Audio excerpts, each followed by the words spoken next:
المغرب؟ لا المغرب تقول لي المغرب تعطينا في دروس، راهو المغرب تعطينا في دروس في كل شيء، في إدارة الفريق. أنا قربت برشا للمنتخب المغربي، فما شيء ماذا بينا وراهو نزيدوا نغليو ونزيدوا حسرة وقت اللي راهو المغرب تحب ولا تكره. وانت ربط مع المغرب ما تنجمش تلعب الكورة، ما تقلقش روحك، هذوما ما عندناش. وتصح المقارنة في حالة وأنه المدرب راهو مغربي، والمدرب المغربي راهو ما خذاش الفريق زاد عنده 6 ولا 7 سنين. المدرب المغربي هذايا فما مدرب قبله كان موجود خذا عليه هو. شنو العمل المدرب المغربي؟ الحاجة الهامة جدا الفيستير اللي ديما يحكي عليه النصر. الفيستير راهو هام جدا يا رفيق. وقت تدخل الفيستير تقول لهم الي مي زانفون ولا الي لي جوار يفو فير ساي ساي سا باللغه الفرنسويه، المعنى هيك البارده شويه. بالعكس الاخر يجيهم ويقول لهم الملك والشعب وامك وابوك يتفرجوا فيك لهنا. لغه اخرى تعطيه شحنه اخرى. المغرب نظمت امورها، المغرب استنات وبنات كي بنات لقات وين باش تسكن توا في الدور نصف النهائي اللي ما خلط له حتى لا فريق عربي ولا فريق افريقي. احنا رايحين الباب للناس الكل، لكن المغرب واصلت وصح عليهم وربي يجيبهم في الصواب.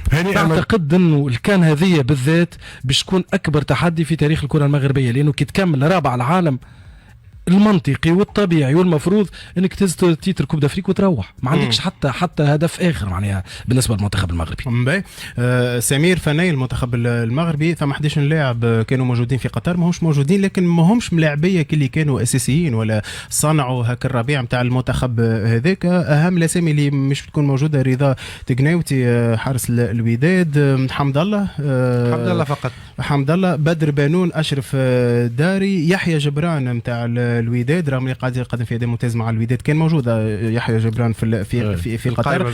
هل 11 ملاعبي هذوما اللي مش موجودين في قطر اللي كانوا موجودين مش في قطر ومش موجودين توا، ما مدى تاثيرهم معناتها ما مدى تاثير غيابهم على المنتخب؟ تلمو الركراكي عنده الشوا انه يختار يخرج 10 ملاعبيه نتاع المونديال ويدار 10 ملاعبيه اخرين، وانا نرى انه ممكن خير منهم، اي ممكن يكون خير منهم. لاعب وحيد فقط هو حمد الله اللي كان ينجم يعاون، شفنا المردود نتاعو مع الاتحاد. ثم زاد سمير سامحني اوناحي زاد تراجع كان مهم ياسر في المنتخب المغربي، كان ورقه مهمه ما نعرفش اكيد عنده المعوض سيرتانمون معناها مؤكد. وناحي ربما الشوا نتاعو اللي مشى لمارسيليا اثر عليه نوعا ما. لاعب وحيد فقط من الوداد، باقي كل من اوروبا ومن بلدان اخرى. جارديان من الجيش الملكي واي صحيح سامحني، وجارديان المهدي بن عبيد خرج لك عنوان رغم اني اقوى منا برشا، هي اقوى منا. تحبذ انه نلعبوا في الويتين ترجع للمتنقله، ولا المغرب ترجع للمتنقله ولا لا وبعد طرف ما نرجع نطلع المغرب خبزتنا زاد خرج لك عنوان رغم اني اقوى منا برشا، هي اقوى منا. تحبذ انه نلعبوا في الويتين دو فينال نلعبوا مع المغرب الكم الرابع في المونديال. المغرب في السبعينات كنا احنا خبزتها، بعد خلينا الروليف ولات هي خبزتنا، الى حد الان مازالت هي خبزتنا. هي ما نحكي على رابع المونديال تورا بالمنطق بالواحد مغرب تسكنا وتربحنا وتتعدى داكور متفاهم عليك. اما يا خويا ثم حاجات اخرى في الكوره الله اعلم. هاي سمير كمل فكرة. لا سي بون لك هو دونك من المستحسن انك تربح لي 3 ماتش ولا تتصدر يا سيدي، ما تربحش تتصدر مجموعتك تقعد في المكان نتاعك.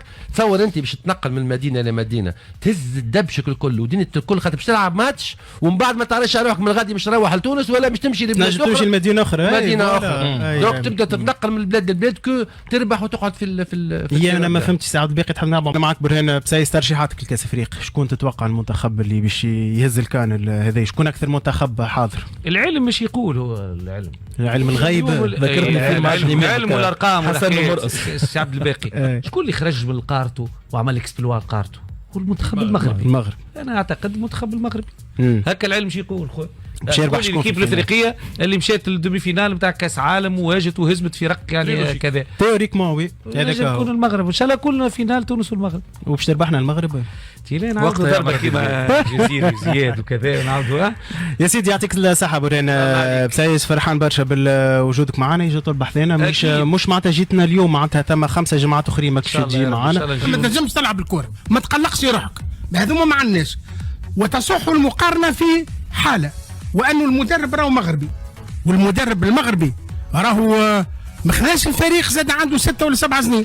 المدرب المغربي هذايا فما مدرب قبله كان موجود خذا عليه هو. شنو اللي عمل المدرب المغربي؟ الحاجه الهامه جدا الفيستير اللي ديما يحكي عليه النصر. الفيستير راهو هام جدا يا رفيق. وقت تدخل الفيستير تقول لهم الي مي زانفون ولا الي لي جوار يفو فير سا باللغه الفرنسويه المعنى هيك بارده شويه. بالعكس الاخر يجيهم ويقولوا لهم الملك والشعب وامك وابوك يتفرجوا فيك لهنا. لغه اخرى تعطيه شحنه اخرى. المغرب نظمت امورها. المغرب استنات وبنات كي بنات لقات وين باش تسكن توا في الدور نصف النهائي اللي ما خلط له حتى لا فريق عربي ولا فريق افريقي. احنا رايح علينا الباب للناس الكل، لكن المغرب واصلت وصح عليهم وربي يجيبهم في الصواب. هاني الدخول تحب تحكي على المغرب كبلاد، المغرب كجامعه، المغرب كمنتخب، عشان تحب تحكي معهم؟ باش تدور باش تلقى روحك ما عندك ما تحكي. الجول اللي نحكيو عليه بونو هاريسون فول عام 2011 ماركيلو بونتو من نفس الوضعيه هذيك كان مش اكثر. وقتها هو اول مقابله يخوضها كبروفيسيونيل ومن بعد اختار لوروب. هو لهنا الناس كل فيسبوك عمل مقارنه ما بين لو شوا نتاع بونو ولو شوا نتاع يوسف المساكني. انا بيدي سامحني قصدي عليك، كنت اتمنى يوسف يعمل كارير فرنسا ولا انجلترا، اما في عمر يوسف تجيك 20 مليار عطاء ولا لازم تكون مونتالمون معناها حاجه اكسبسيونيل باش تقول لا وفي لعبه مش مضمونه، في لعبه غدو تضرب فيها تغادر الا مالي. شوف الكارير اللي عملها بونو. من بعد كي تجي تشوف الركراكي راهو لا يدخل فيه لقجع. الملك بيده ما يقولوش شنو تهبط، يحكم وحده. هو اللي عنده القدره انه يهبط الفريق نتاعو، وهذا كي في لا ديفيرونس. صوره اخرى جاتنا من الملعب نتاع المقابله. صح المقارنه. علاش انا سالت هل تصح المقارنه؟ على خاطر ما عندناش الملاعبيه هذوما، ما عندناش حارس كي بونو، ما عندناش كيما زياش، ما عندناش كيما مرابط، ما عندناش.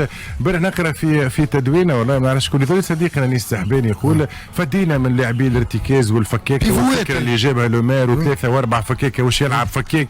غادي في المغرب حتى اللي يفك كوره يطلع بها بطريقه تقعد تقول هذا انديس معناها صانع العاب ماهوش بيفو ماهوش ما نعرفش. اما النيفو نتاع الفالور انترانسيك نتاع الملاعبيه بعيد برشا.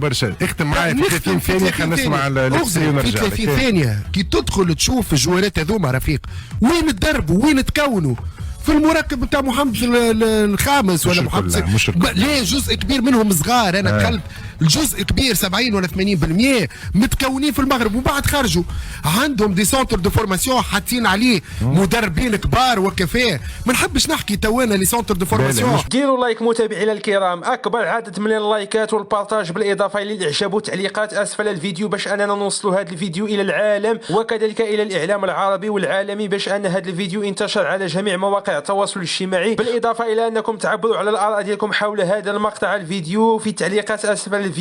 وكنشكركم على المتابعه دائما للقناه والتفاعل مع الفيديوهات السابقه والقادمه ان شاء الله. وغادي نوعدكم اننا غادي نقدموا افضل منتوج كروي في المملكه المغربيه وكذلك لنظهر به تطور المملكه المغربيه في مجموعه من المستويات كرويا رياضيا اجتماعيا وسياسيا. متابعينا الكرام كنشكركم بزاف على المتابعه والى فيديو قادم ان شاء الله.